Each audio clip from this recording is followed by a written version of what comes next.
আজকের রেসিপি হলো আম ক্ষীর বা ম্যাঙ্গো ক্ষীর। ক্ষীর তো আমরা প্রায়শই খেয়ে থাকি, কিন্তু এই আমের সিজনে একবার এই আম ক্ষীরটি বানিয়ে দেখুন। এর স্বাদ হয় অপূর্ব আর খেতেও লাগে দুর্দান্ত। বাই দ্য ওয়ে, আমি মৌ, আপনাদের সকলকে আমার চ্যানেলে স্বাগত। আম ক্ষীর তৈরি করার জন্য আমি প্রথমে একটা চপিং বোর্ড নিয়ে নিয়েছি আর নিয়ে নিচ্ছি একটা পাকা আম। আমের মাথার অংশটা আমি প্রথমে কেটে বাদ দিয়ে দেবো, দিয়ে আমটাকে আমি স্লাইস করে নেবো।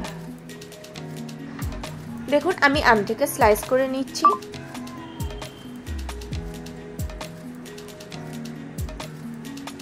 আমটাকে আমি 3 টুকরো করে নিয়েছি। এবার আমের একটা অংশ নিয়ে আমি ছুরি দিয়ে কেটে কেটে নেবো, নিয়ে এর থেকে যে পাল্পটা হয় সেটা বার করে নেব। আমি একটা মিক্সি নিচ্ছি, মিক্সিতে আমের এই পাল্পটাকে দিয়ে দেবো।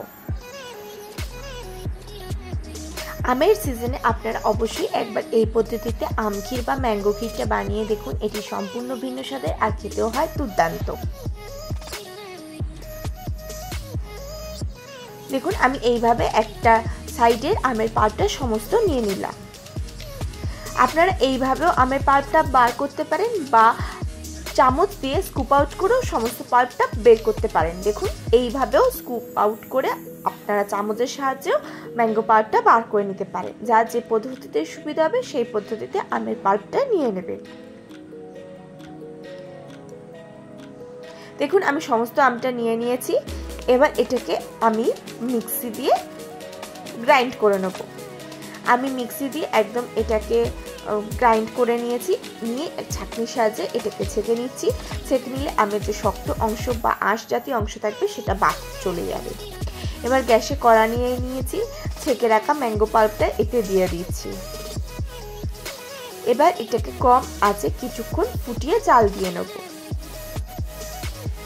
প্রসঙ্গত বলে রাখি, এই সময় গ্যাসের ফ্লেম একদম লো রাখতে হবে আর খুন্তি বা স্প্যাচুলা কন্টিনিউয়াসলি নাড়াতে হবে, না হলে তলায় লেগে যেতে পারে বা পুড়ে যেতে পারে।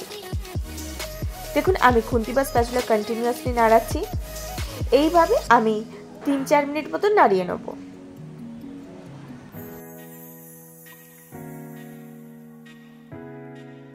এইভাবে আমি 3-4 মিনিট জাল দিয়ে নেব। 3-4 মিনিট জাল দেওয়া হয়ে গেলে এতে আমি দিয়ে দেবো সামান্য পরিমাণে চিনি। আম যেহেতু মিষ্টি, তাই খুব বেশি মিষ্টি দেওয়ার প্রয়োজন নেই। সামান্য পরিমাণে চিনি দিয়ে এটাকে ভালোভাবে পাল্পের সাথে মিশিয়ে নেব। দেখুন চিনি ধীরে ধীরে ডিসলভ হতে শুরু করছে এবং যে পাল্পের কালার সেটাও ধীরে ধীরে চেঞ্জ হচ্ছে, কারণ চিনি ক্যারামেলাইজড হচ্ছে আর এর কালারটাও চেঞ্জ হচ্ছে। এইভাবে এটাকে আমি আরও কিছুক্ষণ ফুটিয়ে ফুটিয়ে জাল দিয়ে একটা থকথকে কাঠ টাইপের পরিমাণে তৈরি করে নেব। এটাকে আমি আরও 5-6 মিনিট মতন ভালোভাবে ফুটিয়ে জাল দিয়ে নিয়েছি। এটা একদম গাঢ় হয়ে এসছে। এটাকে আমি আর 1-2 মিনিট চালিয়ে নেব। 1-2 মিনিট ফুটিয়ে নেওয়ার পর এটা একদম গাঢ় থকথকে হয়ে যাবে। এবার এই অবস্থায় আমি গ্যাসের ফ্লেম অফ করে এটাকে ঠান্ডা করতে দেবো। ঠান্ডা হলে এটা যে পরিমাণে রয়েছে সে থেকে আরেকটু বসে যাবে। ততক্ষণে আমি অন্য আরেকটা পাত্র নিয়ে নেব। এবার একটা পাত্রে আমি সামান্য পরিমাণে জল দিয়ে দিলাম। জল দিয়ে এতে আমি এবার এতে দুধ দিয়ে দিচ্ছি। দুধে আমি এক্সট্রা করে কোনো জল মেশাবো না, কিন্তু শুধু পাত্রে যদি দুধ দিতাম তাহলে দুধ তলায় ঢেকে যেতে পারতো, তাই সামান্য পরিমাণে জল দিয়েছি। এবার এটাকে ফুটিয়ে ফুটিয়ে আমি গাঢ় করে নেব। যতটা পরিমাণে দুধ নিয়েছি যতক্ষণে অর্ধেক হয়ে যাবে ততক্ষণ পর্যন্ত আমি ফোটাতে থাকবো। দেখুন এটা ফোটাতে ফোটাতে অলমোস্ট অর্ধেক হয়ে এসছে।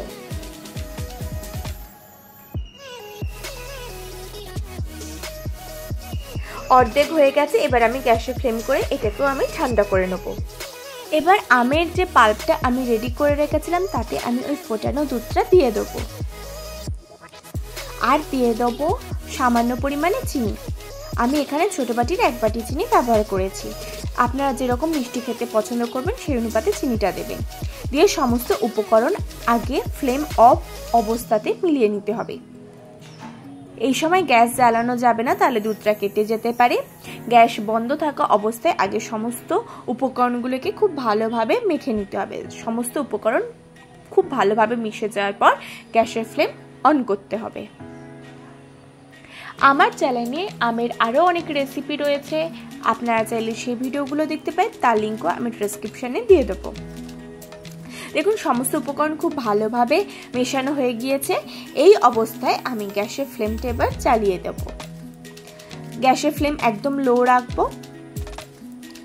1-2 মিনিট পরে উষ্ণ গরম হলে এতে আমি ছোট বাটির 1 বাটি গুঁড়ো দুধ ব্যবহার করব। দিয়ে সমস্ত উপকরণকে খুব ভালোভাবে মিশিয়ে নেব। এটাকে খুব ভালোভাবে আমি মিশিয়ে নিচ্ছি। এমনভাবে মিশিয়ে নিতে হবে যাতে কোনো লাম্পস না থাকে। দেখুন সমস্তটা খুব সুন্দরভাবে মিশে গেছে। এবার কম আঁচে কন্টিনিউয়াসলি স্প্যাচুলা নাড়াতে হবে আর এটাকে ফুটিয়ে ফুটিয়ে ক্ষীরের আকারে, অর্থাৎ ক্ষীরের যে ঘনত্ব সেই ঘনত্বে আনতে হবে। দেখুন আমি খুব সুন্দরভাবে খুন্তি বা স্প্যাচুলা কন্টিনিউয়াসলি নাড়াচ্ছি আর এটাকে গাঢ় করছি।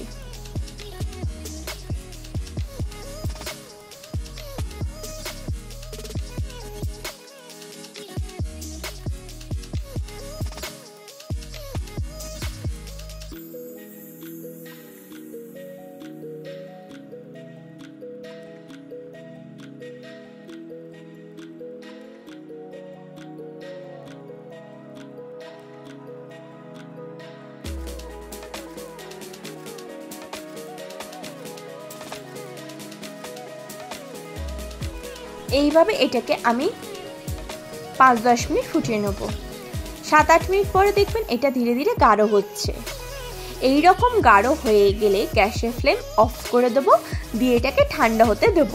খুব বেশি গাঢ় করবে না, কারণ এটা ঠান্ডা হলে গাঢ় হয়ে যাবে। এই অবস্থায় আমি গ্যাসের ফ্লেম অফ করে দেব এবং ঠান্ডা হয়ে গেলে এটাকে এবার পরিবেশন করে দেবো। আমি এখানে আমন্ডস ও পেস্তা দিয়ে পরিবেশন করছি, আপনারা অন্য যে কোনো কিছু দিয়ে পরিবেশন করতে পারেন। দেখুন কত সহজে তৈরি হয়ে গেল আজকের রেসিপি ম্যাঙ্গো ক্ষীর বা আম ক্ষীর। আমের সিজনে আপনারা অবশ্যই একবার এই আম ক্ষীরটি ডেজার্ট হিসেবে ট্রাই করতে পারেন। ছোট থেকে বড় সকলে খুবই আনন্দ সহকারে খাবে। আশা করি আজকে ভিডিওটি আপনাদের ভালো লেগেছে। যদি ভালো লাগে তাহলে অবশ্যই লাইক করবেন, কমেন্ট করবেন, শেয়ার করবেন আর আমার চ্যানেলটি অতি অবশ্যই সাবস্ক্রাইব করে নেবেন এরকম রেসিপি পাওয়ার জন্য।